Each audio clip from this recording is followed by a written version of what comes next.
कोई अनोखी बात नहीं है, कोई अचंभे की बात नहीं है कि ईरान की सरजमीन पाकिस्तान के खिलाफ इस्तेमाल ना होती हो। भारत इन दहशतगर्दों को सपोर्ट करता है। आपने ईरान का नाम लिया, सैंक्शंस की बात की, तो ईरान को भी हम देख रहे हैं कि ईरान के ऊपर से भी ऐसा लग रहा है कि अब सैंक्शंस हटेंगी क्योंकि इंडिया के साथ उनके टर्म्स बेहतर हो रहे हैं। उन्होंने इजहार कर चुकी है कि हमारा हदफ सिर्फ और सिर्फ पाकिस्तान है, यानी दुनिया के किसी और मुल्क को हमने नुकसान नहीं पहुंचाना, पाकिस्तान को नुकसान पहुंचाना है। बाकी ममालिक से हमारा कोई ताल्लुक नहीं।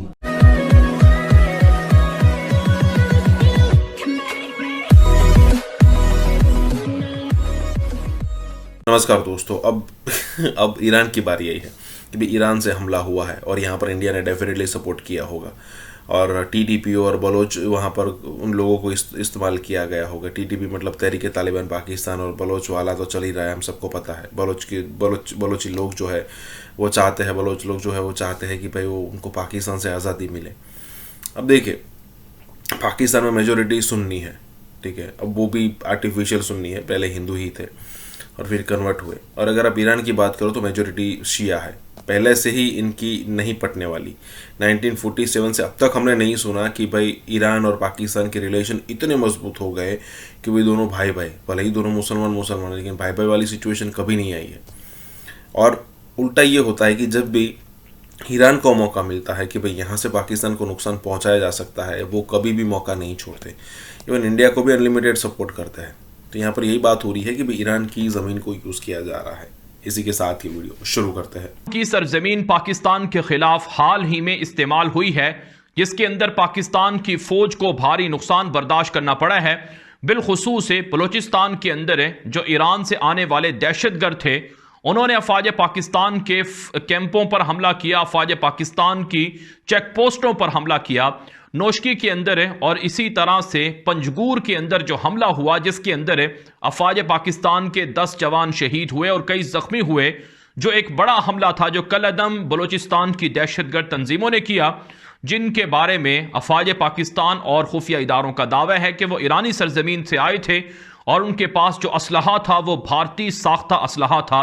दूसरे लफ्ज़ों में वाज़े तौर पर इशारे मिले हैं कि ईरान की सरजमीन BLA, BLF और TTP जैसे दहशतगर्द इस्तेमाल कर रहे हैं।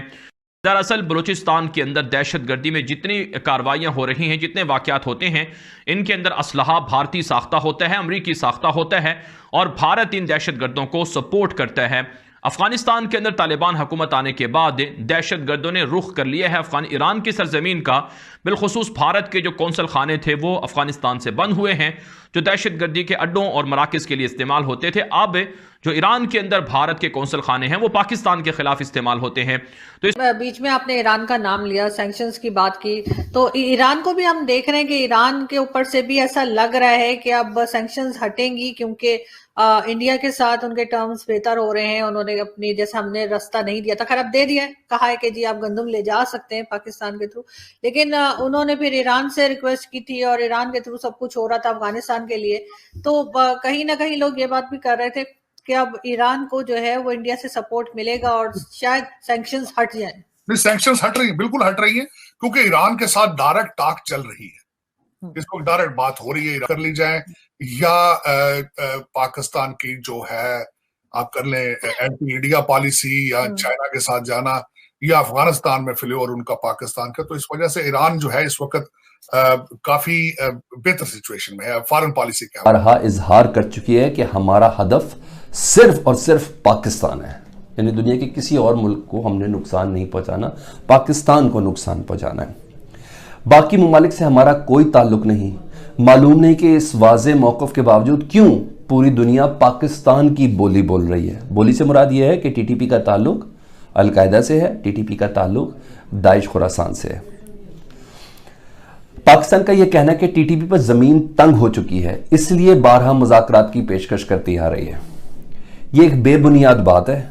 सारी दुनिया इस हकीकत से बखूबी वाकिफ़ है कि अफगानिस्तान के नाम पर मिलने वाली रकम से अब पाकिस्तान महरूम हो चुका है, जिसकी वजह से मुल्क के अंदर मासूम कबाइल, बलोच और दीगर जंगों का खर्चा पाकिस्तान के बस की बात नहीं रही। यानी जो अफगानिस्तान की वॉर के हवाले से पाकिस्तान को अमेरिकन एड मिलती थी, जिसमें पाकिस्तान ने अपने अड्डे वगैरह दिए हुए थे, और अब वो इमदाद बंद हो गई है, इसलिए पाकिस्तान के पास कबायली जंगों के हवाले से, टीटीपी के दहशतगर्दी का जंगों के हवाले से पैसे नहीं रहे, इसलिए पाकिस्तान अफगान तहरीक तालिबान पाकिस्तान से दरख्वास्त कर रहा है कि प्लीज़ आप मुज़ाकरात से हैं। तो इसलिए ये कोई अनोखी बात नहीं है, कोई अचंभे की बात नहीं है कि ईरान की सरजमीन पाकिस्तान के खिलाफ इस्तेमाल ना होती हो माजी के अंदर, या पहली बार इस्तेमाल हुई हो। तो इसलिए ईरान के साथ पाकिस्तान बरादराना ताल्लुकात रखना चाहता है और पड़ोसी मुल्क होने के नाते ताल्लुकात अच्छे रखना चाहता है। लेकिन अगर ईरान की सरजमीन भारत इस्तेमाल करेगा, अगर ईरान की सरजमीन से दहशतगर्द पाकिस्तान पर हमला करेंगे, तो यह काबिल है पाकिस्तान को, और पाकिस्तान के खिलाफ ईरान का रवैया दरअसल भारत की हिमायत और तरफदारी करता है।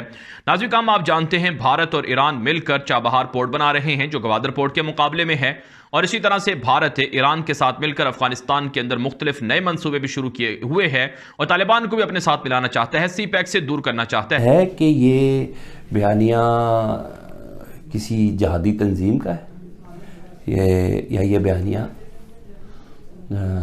कोई रॉ सपोर्टेड किसी कंपनी का है, या इंडिया सपोर्टेड किसी कंपनी का, या पाकिस्तान दुश्मन किसी कंपनी का है। अमेरिका का एहसास हो रहा है, अमेरिका को इक्तिसादी ताउन की बात की जा रही है, हमारे साथ वो ताउन किया जाए। क्या लगता है आपको? मैंने आपके सामने रख